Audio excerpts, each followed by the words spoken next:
आसनं समर्पयामि स्वागतं सुस्वागतं समर्पयामि पादारविन्दयोः पाद्यं समर्पयामि हस्तयोः समर्पयामि सर्वाङ्गे स्नानार्थे स्नानं समर्पयामि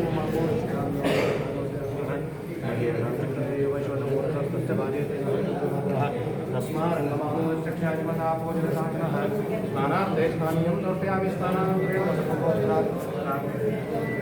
विलेपनार्थे गन्धं समर्पयामि ईश्वरे सर्वभूतानां तामिहोमत्वये श्रीगन्धं चन्दनं दिव्यं वृन्दाढ्यं मनोहरं विलेपनं श्रेष्ठा चन्दनं प्रदृक्यतां हरिद्रां सौभाग्यद्रव्याणि समर्पयामि चन्दनं कस्तूरि लोचनं कुमान्वितं श्रीगन्धं चारुकर्पूरादिकं प्रदृक्यतां सेवन्तिका बकुलजम्बकपातलाध्ये पुष्पागजाजी सरवीररसानं श्रीप्रभावन्तिकाभिः स्वां पूजयामि जगदीश्वरे महादेवाय नमः।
तुम्ही कितें सांगपाक सोदता? काय ना, आम्ही वार्षिक हो कालोत्सव आमच्या महादेव देवस्थानात साजरो करता.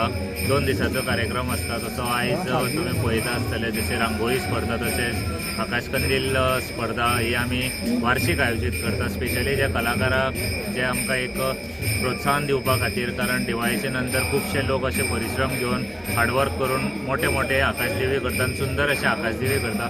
तांकां खंय तरी प्लॅटफॉर्म मेळपाक जाय म्हणून गोंयभर अशी स्पर्धा जाता. तितूंत भितर आमी कुडचड्या ह्या वाठारांत आमच्या महादेव देवस्थानान हे वार्षिक कार्यक्रम हो आमचो कॉम्पिटिशन जो आसा तो आमी घडोवन हाडटा. तशेंच रांगोळी स्पर्धा आनी त्याच नंतर मागीर आमचें नाटक आसता. हे आमचो वार्षिक काकोडा बॉयज आनी आमचे सगळे ह्या गांवचे वांगडी आसा जे आमी हांगा वार्षिक घडोवन हाडटा. तो निमित्यान तुमी आतां हांगा रांगोळी स्पर्धा आसतली किंवा आकाशकंदील स्पर्धा जी आसा ती आयोजीत केल्ली आसा. ती आयोजीत म्हणल्यार आमचेच हे भुरगे सगळे काकोडा बॉयज म्हणून ते सगळे एफर्ट्स घालून हे सगळे आकाशकंदील आनी तशेंच रांगोळी स्पर्धा ते करून घेतात आनी आमचो बाब रोहन बाब तांकां सगळी त्या बाबतींत मदत करता. नमस्कार. आमी पळयता काकोडे हे पंचायतान आसा, देवस्थानाची देवभुमी अशी मानली वयता. आनी ह्या पंचायताना भितर एक देवस्थान आसा, हें जागृत देवस्थान आनी हेका मानले गेल्ले वयता आनी प्रसिद्ध अशें देव जो महादेव देवस्थान आसा. आनी तेजो कालोत्सव जो आसा तो कालच्यान सुरू जाल्लो आसा. 2 दिसांचे वेगवेगळे प्रोग्राम जे आसा ते जे कमिटी आसा तेणी आयोजीत केल्ले आसा. आनीक आमी पळयतात की ह्या हितून भितर रांगोळी स्पर्धा तशें आकाशकंदील स्पर्धा तेंच्यान आयोजीत केल्ले आसा. आनीक बऱ्यांतले बरे आकाशकंदील आनी बऱ्यांतली बरी रांगोळी तुमकां ह्या जाग्याचेर पळोवपाक मेळटा. हो कालोत्सव एक अनेक वर्सांचो कालांतरांतल्यान हो घडलेलो हो कालोत्सव आसा आनी ह्या कालोत्सवाक मोठ्या प्रमाणात लोकय येतात. आयज थंय ह्या देवस्थानाची महादेव देवस्थानाची मिरवणूक आसा, जी आमी म्हणटा पालखी मिरवणूक जी आसा ती आसा. आनीक अशा पद्दतीन हे देवस्थान हे आमी काकोड्या कुडचड्यार पळोवपाक मेळटा. एक गजाल आसा की काकोड्या म्हणल्या नंतर अनेक देवतांची एक भुमी, तितून भितर आसतले बेताळ, सातेरी आनीक वेगळे पीर आसतलो किंवा जो महादेव देवस्थान आसा तें आसा. तशेंच आमी पळयता सिद्धामाटेर अशें ह्या वाठारांतली देवभुमी काकोड्या वळखली वयता. आनीक अशा ह्या देवभुमींतल्यान आयज ह्या देवस्थानाचो कालोत्सव मोठ्या उत्साहान साजरो केल्लो वयता. स्वप्नील देसाय जेणी सांगलें आसा की वर्सान वर्स हो कालोत्सव अशाच पद्दतीन आनी वेगवेगळ्या कार्यक्रमानुसार हो साजरो करतात आनी भावीक जे आसा ते मोठ्या प्रमाणात ह्या देवस्थानाक दर्शन घेवपाक येतात. असो हो कालोत्सव आयज खंय तरी नांव लौकिकाक येयल्लो आसा.